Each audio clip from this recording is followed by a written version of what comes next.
Fernando Brito, do Tijolaço. Presidente, vou fazer duas perguntas. A primeira, eu acho que tem até a ver com essa história do copo vazio. O senhor, no governo, enfrentou dois períodos. Um primeiro em que o senhor teve que vencer desconfianças, resistências do mercado, e um segundo em que o senhor teve que vencer as mesmas resistências com uma aposta na sua própria autoridade pessoal.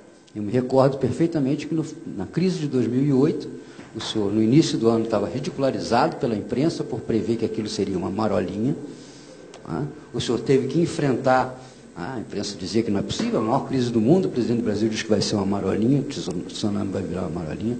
O senhor teve que enfrentar as resistências do sistema financeiro, forçando a baixa de juros, indo publicamente numa cerimônia a cobrar que não havia razão para o spread bancário ser tão alto no Brasil. O senhor forçou a entrada de recursos no mercado, o senhor agiu junto à Receita Federal para a liberação mais rápida de recursos, o senhor agiu junto ao BNDES colocando recursos e, embora o Brasil já apresentasse, no final do primeiro semestre de 2009, sinais de recuperação econômica, o discurso da imprensa, naquela época, no dia a dia, talvez fosse muito semelhante ao que é hoje, de prever a recessão, de dizer que o Brasil estava em recessão, de que a crise tinha se aprofundado a um ponto de levar o Brasil ao fracasso, e o senhor enfrentou pessoalmente isso, inclusive naquele famoso bate-boca com Agnelli sobre as demissões na Vale. A minha pergunta é: o senhor não acha que nós estamos aceitando o discurso vendido pela mídia, que o senhor tem criticado tanto, aceitando o discurso do Brasil em caos, do Brasil em pedaços, e não combatendo politicamente esse discurso, como o senhor fez naquele primeiro semestre e segundo semestre de 2009? E a segunda pergunta, que também tem uma relação filosófica com essa. Na segunda parte do seu mandato, a partir de 2007, com a descoberta do pré-sal, o senhor pegou a Petrobras e botou a Petrobras debaixo do braço. Andou todo dia com aquele barrilzinho de petróleo, mostrando para todo mundo. Não deixava-se inaugurar um registro, um poço, uma plataforma, um navio, sem a sua presença e sem a transformação daquele ato num ato de afirmação da soberania brasileira a partir da força da Petrobras. E aí a pergunta é bastante semelhante à primeira. O senhor acha que a Petrobras, transformada agora num instrumento, depois do pré-sal, no mais nítido instrumento de transformação do Brasil num país soberano, o senhor acha que a Petrobras pode sobreviver simplesmente com uma defesa e uma gestão técnicas, sem a assunção de um papel político que ela tem num processo de afirmação do Brasil? Vamos começar pela Petrobras, que é um tema mais apaixonante. A Petrobras, ela é motivo de orgulho nacional há muito tempo, desde que Getúlio pensou em criar a Petrobras. E possivelmente alguns dos que querem CPI hoje sejam, originários daquela mentalidade que não queria a criação da Petrobras, achando que aqui no Brasil não tinha petróleo, portanto era melhor continuar importando petróleo. Possivelmente, eu não estou dizendo que tem, eu acho que possivelmente, porque coisa ruim de vez em quando vai, desaparece e volta com a mesma rapidez. Porque você está lembrado que muitas vezes eu dizia o seguinte: a Petrobras ela é tão importante para o Brasil, eu cansei de dizer isso. O Fernando Henrique Cardoso dizia o seguinte: a Petrobras é uma caixa preta, a gente nunca sabe o que acontece na Petrobras. E eu dizia: a Petrobras é tão importante que logo, logo a gente vai eleger diretamente o presidente da Petrobras e ele vai indicar o presidente da República. Pela importância da corporação, pelo volume e a capacidade de investimento que tinha a Petrobras e que tem a Petrobras. Alguém poderia servir um café aqui, já que nós estamos fazendo uma coisa diferente? Então, veja, Eu lembro o orgulho quando eu fui comunicado pelo Estrela e pelo Gabriele que a gente tinha descoberto o pré-sal. Eu não esqueço nunca o dia, acho que era umas 7 horas da noite, quando eles foram me apresentar os estudos sísmicos que eles fazem, aquele negócio do fundo do mar, e dizendo que aqui tem petróleo, aqui tem petróleo. Eu fui para cá e eu não acreditava. Eu não acreditava, eu falava, puta, mas logo na minha gestão a gente vai descobrir essa coisa do pré-sal. Eu quase que dei para a Marisa, me belisca aqui, ver se tem. Porque eu achava uma coisa extraordinária, porque, veja, eu já tinha feito campanha em 89, dizendo que o petróleo no Brasil acabaria em 2000 e não sei quanto. O petróleo do mundo iria acabar em 2030, não sei quanta reserva era para 20 anos, para 30 anos, e de repente a gente descobre, sabe, no pré-sal, uma quantia de petróleo que a gente ainda nem tem dimensão do que é. Um único poço Libra, sabe, tem de 8 a 12 bilhões de barris, quase que a nossa reserva de 50 anos. É uma coisa do outro mundo. Qual foi a minha primeira preocupação? Não permitir que o petróleo fosse utilizado, sabe, para que o dinheiro fosse empurrá-lo da rede pública, sabe, e fazer com que o Brasil se transformasse, sabe, a Petrobras numa empresa como a Pelmex no México, como por dinheiro todo para a União. Ou seja, a primeira coisa que eu propus era criar um fundo para que a gente dedicasse investimento para a ciência e tecnologia, para a educação e para a saúde e a questão ambiental. Ou seja, ter o dinheiro utilizado, sabe, para cuidar dessas coisas, para tirar o Brasil do atraso e, ao mesmo tempo, garantir que esse fundo fosse uma espécie de um passaporte de futuro para os nossos netos e para os nossos filhos. Ou seja, que cada brasileiro tivesse um pedacinho daquilo, sabe, num grande fundo que poderia fazer esse feito. Foi a primeira preocupação que nós tivemos. Então, eu passei é porque vocês são jovens ainda e não lembram, mas a campanha de 2002 nós fizemos uma grande batalha para tentar provar que a Petrobras tinha condições de fazer plataformas e sondas aqui, de aumentar o conteúdo nacional. Eu lembro que naquela época o Gro, que já morreu, ou seja, era presidente da Petrobras, ele fez uma matéria na Gazeta Mercantil dizendo que era demagogia. Eu fui nas engenharias da Petrobras, eu fui na indústria naval, eu fui nos metalúrgicos e chegamos à conclusão que a gente tinha condição. Então, cada vez que eu ia numa plataforma, cada vez que eu ia numa sonda, para mim era um orgulho de um desafio vencido. Ou seja, nós provamos que era possível fazer conteúdo nacional. A Dilma ajudou muito nisso, porque ela que organizou, sabe, o Promimp para a gente poder fazer essas coisas.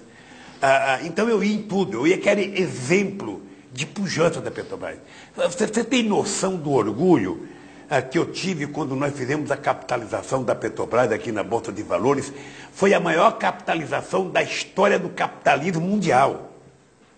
Eu falava com muito orgulho, não foi em Tóquio, não foi em Nova York, não foi no Wall Street, não foi em Frankfurt, foi exatamente, sabe, na Bolsa Brasileira que a gente fez o maior processo de capitalização da história do capitalismo mundial, elevando a Petrobras a uma condição extraordinária, sabe, no mercado. E fizemos isso porque nós acreditamos, sabe, que o que tem lá no fundo é a garantia de transformar a Petrobras numa das maiores empresas de petróleo do mundo durante muito e muito tempo.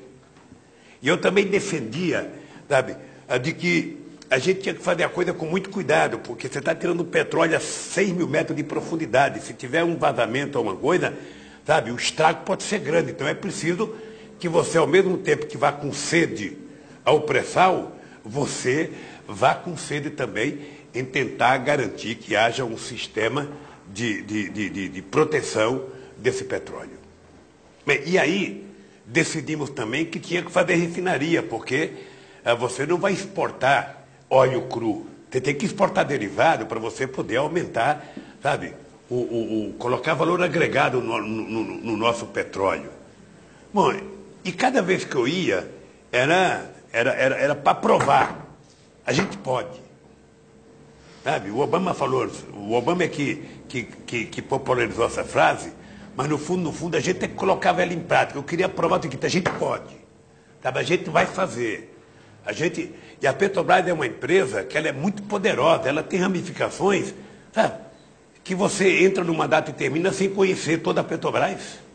Porque aquilo é uma máquina, sabe? E uma corporação muito forte. Então, é motivo de orgulho. Motivo de orgulho, por isso que eu ia muito na Petrobras, por isso que eu fazia acontecer, por isso que eu fiquei fã desse novo centro de pesquisa da Petrobras, do CEPS, que é uma coisa extraordinária.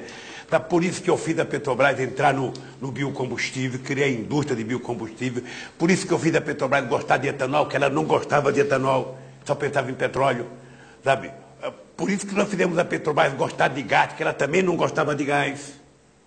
Para ela era muito cômodo pegar o gás da Bolívia, e quando a Bolívia, sabe, começou a criar problema comigo, eu chamei a Petrobras, chamei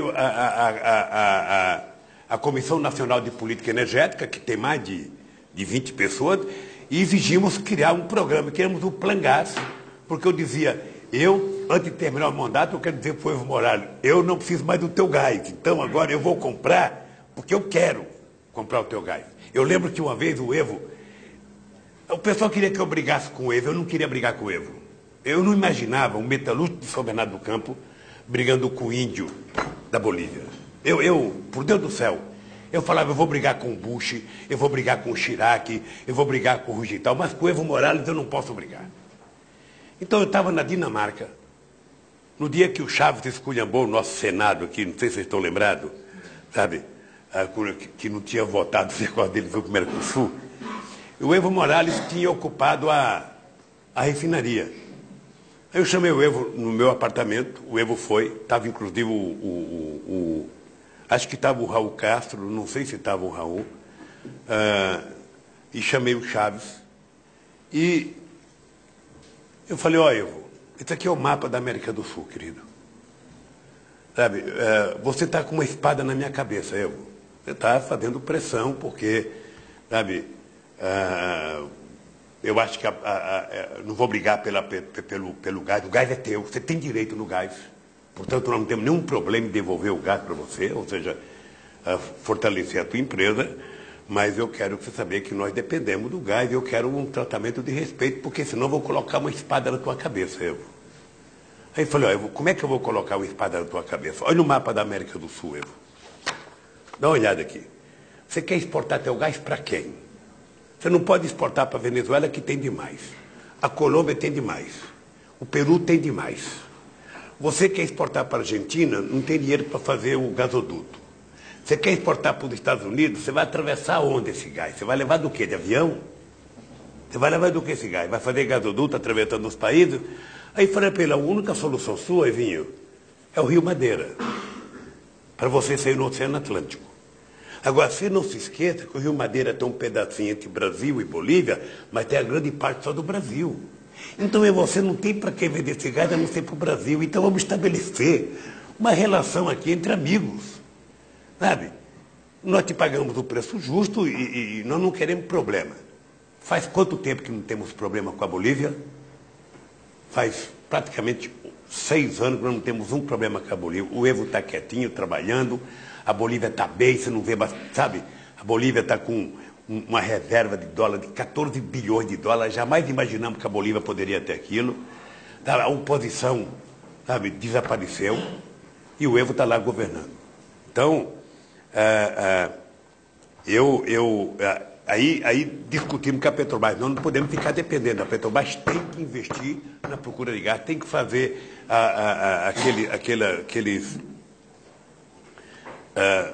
um processo de regasificação de gás aqui no Brasil. E hoje estamos tranquilos nessa relação também. E eu espero que com o pré-sal a gente tenha muito gás e que a gente não devolva o gás, a gente possa tirar o enxofre que ele tem e utilizar o gás para a gente baratear o preço da energia no Brasil. Então, era isso que eu tinha na Petrobras, era a recuperação da autoestima de uma empresa que é patrimônio desse país, é orgulho nacional, é a única empresa que levou gente na rua, que fez passeata, que fez protesto para a gente construir essa empresa. Se ela um dia tiver defeito, nós temos que consertar o defeito, mas ela é motivo de orgulho nacional.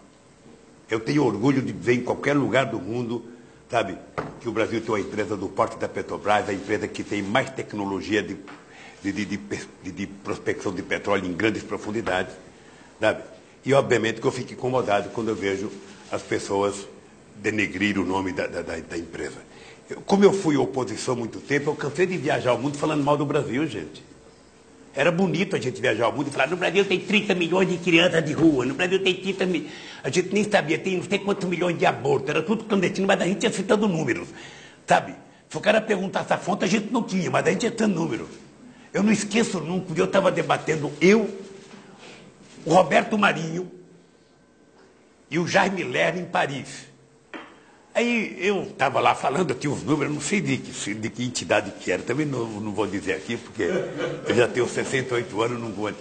Mas eu estava dizendo, porque no Brasil tem 25 milhões de crianças de rua. Eu era aplaudido calorosamente pelos franceses. Quando eu terminei de falar, o Jaime Lerner falou assim para mim, ô Lula, não pode ter 25 milhões de crianças de rua, Lula.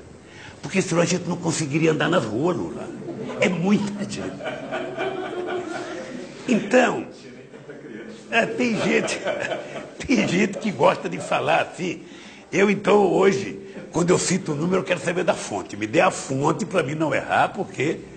Então, tem esse problema da Petrobras, que eu acho que ela é uma empresa, por demais importante e respeitada no mundo inteiro.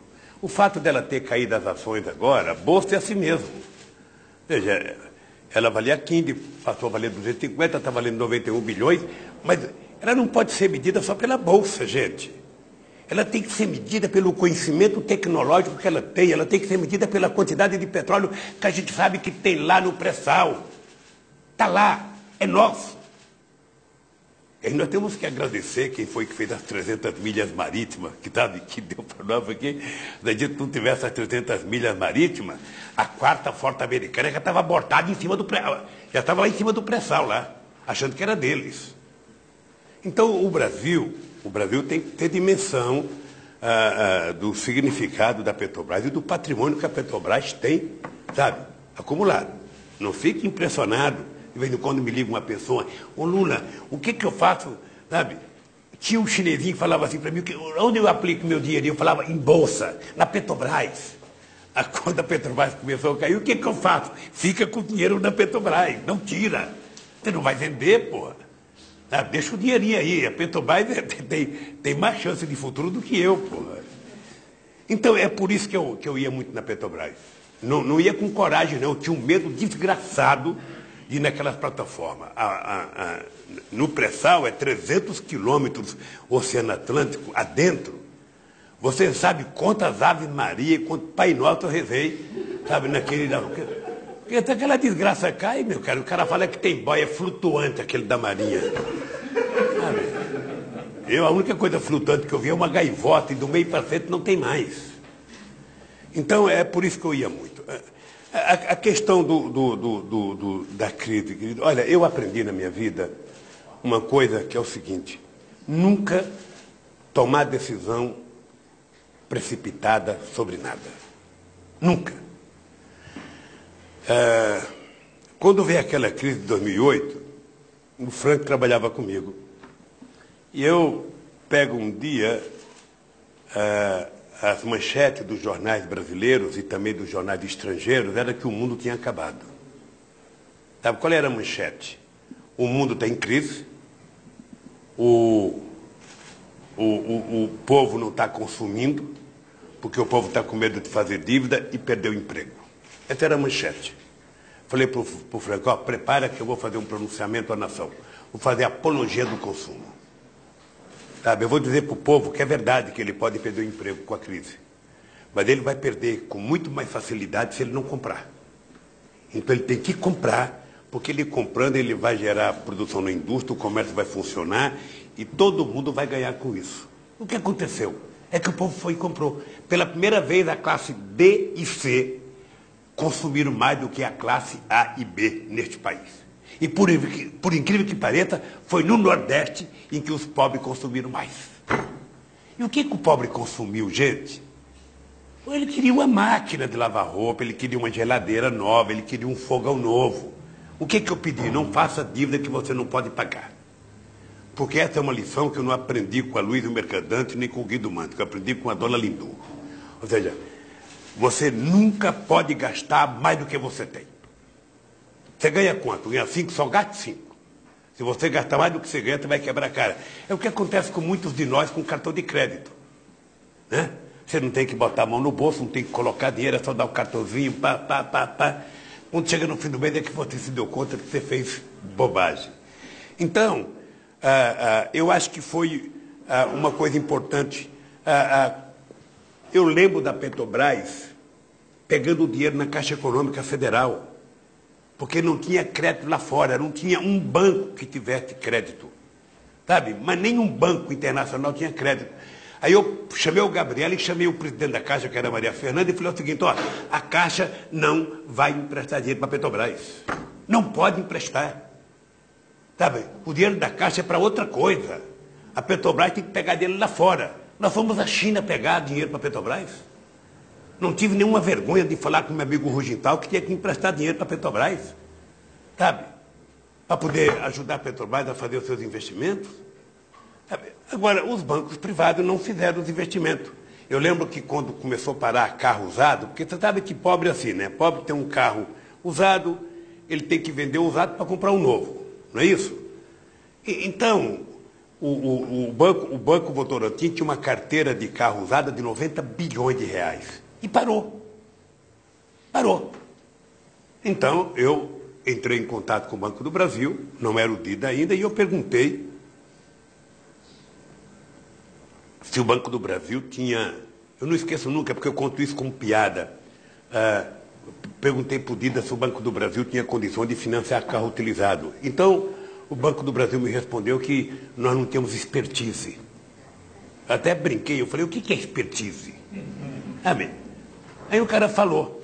Eu falei, então vamos comprar essa expertise. O Banco Votorantim está quebrado, sabe? Vamos entrar de sócio. Compramos 50% do Banco Votorantim para fazer funcionar. Compramos a Caixa aqui em São Paulo, que também estava numa situação difícil. Ou seja, nós fizemos o sistema voltar a funcionar. Companheiro, deixa eu dar um dado para vocês, que é um dado significativo. Em março de 2002, esse gigante chamado Brasil, que era tido pela elite brasileira como um país de economia capitalista, só tinha 380 bilhões de reais disponibilizados para crédito. 380 bilhões de reais disponibilizados para crédito em todo o sistema financeiro. Hoje, esse mesmo Brasil tem 2 trilhões e 700 bilhões de reais disponibilizados para crédito. Hoje o pobre consegue entrar no banco e pegar dinheiro e não ser mais visto como bandido. O crédito consignado está aí para isso. O aposentado tem direito a um crédito. Sabe? Então, eu acho que o que nós fizemos foi isso. Ou seja, eu quando me queixava do spread bancário, não era só do spread comprado pelo banco, não. Pergunta quanto que o cara paga numa loja por uma geladeira. Quanto que ele pagava na Casa Bahia. O que eu estranhava era que você via deputado fazendo discurso todo dia contra a Selic, e ninguém fazia discurso contra 150% de spread que comprava numa geladeira da pessoa. Sabe? Numa máquina de lavar roupa. Eu acho que o Brasil ficou bem mais civilizado hoje, está muito mais moderno, está muito mais sério, sabe? E eu acho que ainda falta muito, gente. Quem pensar, se alguém falar para você que está tudo resolvido, pelo contrário, numa escada de 16 degraus, nós andamos 5 ou 6 degraus. Ainda falta muito degrau para andar nesse país, mas eu acho que nós já fizemos a tarefa. E a coisa que eu mais me orgulho é que nós vencemos o complexo de vira-lata deste país. Se foi o Nelson Rodrigues que inventou esse negócio de vira-lata, sabe, ele merece o prêmio Nobel de Inteligência, porque esse país tinha complexo de vira-lata. Você tinha uma elite complexada, em que tudo lá fora era bonito, era maravilhoso, era bom, e que nós brasileiros não valíamos nada. Sabe? Então, esse país nunca ficou tão orgulhoso de si como nesses últimos 11 anos. Nunca. Sabe? Não é eu que falo não. Não sou eu que falo não. Você pode chegar em turista para falar como é que ele é tratado lá fora. sabe? Virou uma coisa, sabe, grande. Então, quando eu vejo a imprensa estrangeira esculhambar o Brasil, vocês pensam que quando eu fiquei chateado com aquele jornalista inglês, aquele americano, que falou sobre bebida minha, sabe? Por que eu fiquei puto com ele? É porque o filho da mãe nunca me pagou um copo de cerveja. Ele nunca viu eu tomar, sabe, uma Coca-Cola. Ele nunca sentou na mesa de um bar comigo. Ele nunca sentou na mesa de jantar comigo. Como é que esse cidadão vai dizer que o Lula bebe? Porque era uma matéria que a Folha de São Paulo queria fazer a vida inteira e não tinha coragem de provar. Foi se valer desse jornalista para poder fazer a manchete deles. Eu fiquei puto por isso, sabe? Mas, de qualquer forma, me contive. Me contive. Sabe? Porque é muito difícil você perceber a tentativa das pessoas te menosprezarem, de tentar encontrar, sabe, defeito, de tentar utilizar o preconceito, as últimas consequências contra você. E não faz muito tempo, não. Eu estava discutindo com alguns companheiros e saiu várias revistas estrangeiras, sabe, que o Brasil acabou, o Brasil quebrou, o Brasil não sei das quantas, o México está maravilhoso, o Brasil não sei das quantas. Eu fui ficando incomodado. Eu ia fazer um debate em Nova York. Ia fazer um debate para o sistema financeiro. Aí eu falei, sabe de uma coisa? Eu vou preparar uma resposta para essa gente. Aí eu fui fazer um debate. Lá tinha 260 empresários. Então eu falei, ao invés de eu fazer um discurso falando bem do Brasil, não, o PIB cresceu 2,3%. Porque depende muito do jeito que a gente fala as coisas, né? A comunicação é assim. Se você falar uma vez e a pessoa não entender, a pessoa é burra. Se você falar a segunda vez e a pessoa ainda não entender, a pessoa continua burra. Mas se você falar a terceira vez e a pessoa não entender, você tem que se convencer que você que é o burro. Como é que você fala 3 vezes uma coisa e a pessoa não entende? Então, eu resolvi fazer um debate fazendo pergunta para os empresários. Aí eu listei uma série de coisas boas. Eu listei reservas. Que país tinha reserva que lhe permitia financiar 18 meses de importação como o Brasil? Que país tinha dívida líquida, sabe, de 34% como o Brasil, 33,8%. Que Brasil tinha dívida pública de 57%. Que país tinha gerado 21 milhões de empregos, tirado 36 milhões da miséria e elevado 42 milhões para a classe média. Que país tinha, sabe, em tão pouco tempo? Eu fui citando em 11 anos, porque 11 anos para um país não é nada. Eu fui citando em 11 anos. Aí quando eu terminei, eu falei, olha, eu gostaria de dizer para vocês, pensando no futuro, eu quero saber que país tem o potencial de petróleo que tem o Brasil. Que país tem o programa de infraestrutura que tem o Brasil? Que país está fazendo as 3 maiores hidrelétricas do mundo concomitantemente? E fui citando coisas. E depois eu falei, olha, agora eu estou aqui, sabe, não tem critério para pergunta. Pergunta o que vocês quiserem, sabe, para saber. Aí todo mundo ficou atônito, porque as pessoas não tinham noção. As pessoas não tinham noção. Se a gente não... Uma coisa é o seguinte, você chega num debate, você chega num debate e você fala assim, a economia brasileira cresceu 3% ao ano. Porque não quer dizer nada crescer 2% ao mês. Mas se você fizer uma análise, chegar ao seguinte, olha, eu, como você, gostaria que a economia estivesse crescendo 5% ao mês. Mas em função de uma crise mundial, sabe, que abalou todo mundo, sabe, o Brasil só conseguiu crescer 2,3%. Quem é que cresceu mais do que o Brasil? A China. Outro país menor do que a China. Se você pegar do G20, a China. E talvez a Coreia. Então, eu acho que falta o Brasil ir para a ofensiva. Falta o Brasil ir para a ofensiva. Quem gosta de nós somos nós. Quem nos ama somos nós. Quem tem que estar preocupado com o comércio brasileiro é o Brasil, não é os Estados Unidos. Os Estados Unidos ele quer vender mais do que comprar. A Alemanha quer vender mais do que comprar. Quando a gente vê a Europa, a gente fala que o Brasil deveria só negociar com a Europa, com os Estados Unidos, o Brasil não deveria se meter com a África, com a América do Sul. Hoje o nosso comércio com a América Latina é maior do que o nosso comércio com a Europa e maior do que o nosso comércio com os Estados Unidos. Eu, quando fui para o Chile agora, eu descobri uma coisa fantástica. A França é muito grande, quase 60 milhões de habitantes. O nosso comércio com a França é 10 bilhões. Com o Chile é 10 bilhões. O nosso comércio com a África era 5 bilhões, hoje é quase 30 bilhões.